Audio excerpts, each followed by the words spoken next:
Back to our debate coverage this morning. Interruptions, personal attacks. For some, last night's presidential debate only solidified their choice in candidate, and many agree it was an unusual show. So joining us right now live via Zoom from Alabama's 4th Congressional District, Congressman Robert Aderholt. Congressman, good morning.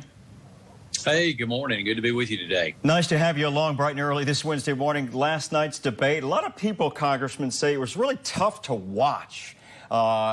What's your general take on what was the big takeaway from last evening? Well, you know, a couple of words come to mind. A very spirited debate, no doubt. But I think it boiled down to one of those situations where that if you were supporting Donald Trump last night, you thought he did great, that he took the lead, he commanded the stage. If you were for Joe Biden, you probably thought he was head and shoulders above Trump. It just comes from perspective. Obviously, I think this was so anticipated debate. I haven't seen the stats on this, but I would imagine this is probably one of the most watched, if not the most watched debates in American presidential history. And so, but I think the bottom line is, you know, of course, I obviously support Donald Trump, and I thought he made a very good case for law and order. I think that was one of his real strong points last night. And I thought Biden was quite weak in that regard. Also, Trump made it very clear that pre-existing conditions will be included. The Republicans are going to include that.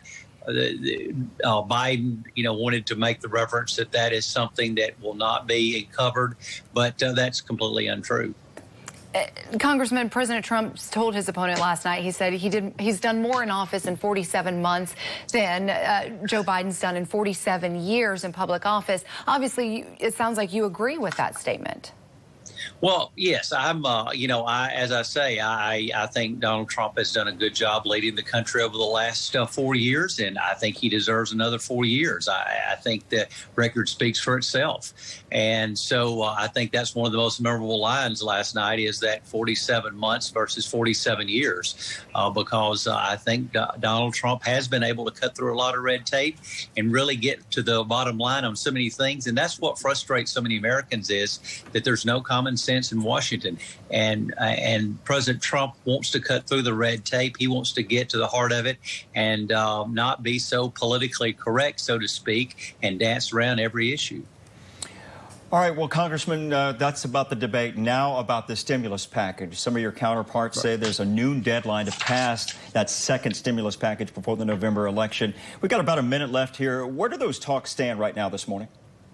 Well, the Democrats have come out with a $2.2 trillion package. That's down from their $3.4 trillion package that they had earlier.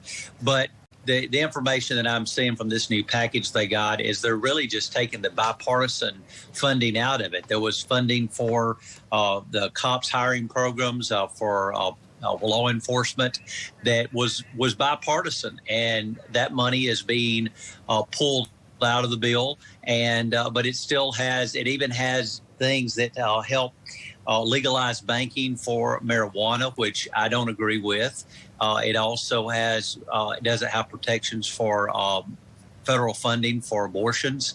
There's so many things that are in this bill that still is just not acceptable to Republicans, and I think to the president.